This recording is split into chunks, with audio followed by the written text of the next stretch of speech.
사도신경으로 신앙 고백하시겠습니다. 전능하사 천지를 만드신 하나님 아버지를 내가 믿사오며 그 외아들 우리 주 예수 그리스도를 믿사오니 이는 성령으로 잉태하사 동정녀 마리아에게 나시고 본디오 빌라도에게 고난을 받으사 십자가에 못 박혀 죽으시고 장사한 지 사흘 만에 죽은 자 가운데서 다시 살아나시며 하늘에 오르사 전능하신 하나님 우편에 앉아 계시다가 저리로서 산자와 죽은 자를 심판하러 오시리라. 성령을 믿사오며 거룩한 공회와 성도가 서로 교통하는 것과 죄를 사하여 주시는 것과 몸이 다시 사는 것과 영원히 사는 것을 믿사옵나이다. 아멘.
(1월 27일) 수요일, 오늘 우리에게 주시는 하나님의 말씀은 신약성경 고린도 후서 3장 12절부터 18절에 있는 말씀입니다.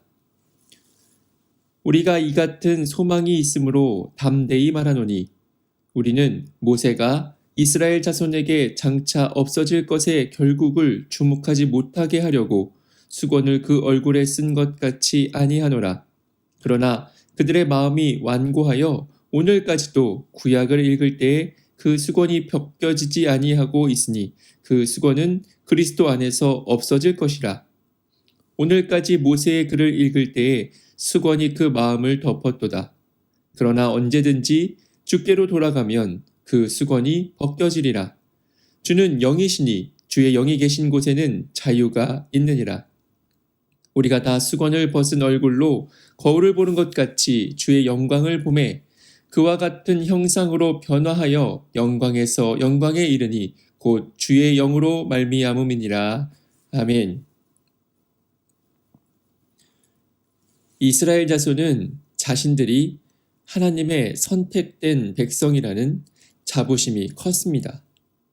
아무리 엄혹한 로마여도 그들 안에 자리 잡은 선택받은 민족으로서의 자부심만은 빼앗을 수 없었습니다. 그들이 가진 자부심의 중심에는 율법이 있었습니다. 율법은 세계 어느 민족도 경험하지 못한 고난의 역사 속에서도 살아남은 이스라엘 민족의 저력이었습니다. 하지만 안타깝게도 그들은 율법의 참 의미를 알지 못했습니다. 오늘 본문에서 알 수 있듯이 그들의 마음이 완고하여 율법이 말하고자 하는 참 의미를 알지 못하고 그리스도 예수님을 영접하지 못했습니다. 그들이 놓친 율법의 참 의미는 무엇일까요? 율법을 통해 우리는 무엇을 알 수 있을까요? 첫째, 율법은 하나님께서 우리를 사랑하신다는 사실을 알게 합니다. 율법은 우리가 하나님을 섬길 때 지켜야 할 행동 규범입니다. 하나님은 우리를 사랑하시기 때문에 우리가 하나님을 온전히 섬기기를 원하시며 이를 위해 율법을 주셨습니다. 결국 율법은 하나님의 사랑을 나타냅니다. 하지만 이스라엘은 하나님의 사랑은 잊은 채 율법으로 사람을 정죄하고 스스로를 높이는 도구로 사용했습니다. 둘째, 율법은 예수 그리스도를 나타냅니다. 우리가 율법을 지키려고 아무리 애를 써봐야 죄인인 우리는 다 지킬 수 없습니다. 율법의 메인 유대인들은 율법을 600개 이상으로 세분화해서 지키려고 합니다. 하지만 우리는 10계명의 한 계명조차 제대로 지키기 어려운 존재입니다. 그렇기에 우리는 율법으로 구원을 받을 수 없습니다. 율법을 지키려고 할수록 우리는 내가 죄인임을 깨닫고 구원해 주실 예수님을 찾게 됩니다. 우리의 힘만으로는 구원받을 수 없기에 결국 율법은 우리로 하여금 예수님만이 구원자이심을 고백하게 합니다. 바울은 이스라엘 자손이 이 율법에 매여 있는 것을 안타깝게 생각했습니다. 주님의 영이 주시는 자유를 온전히 누리지 못하는 그들을 향해 율법의 껍질에서 벗어나 그리스도 예수의 영광을 보고 또 그 안에서 자유를 누리라고 간곡하게 말합니다. 오늘 우리 거룩한 백성들의 모습은 어떻습니까? 율법의 참 의미를 깨닫고 율법의 껍질에서 벗어나 어리석은 신앙생활이 아닌 주님의 영이 주시는 자유를 누리는 신앙생활을 합시다. 묵상 질문.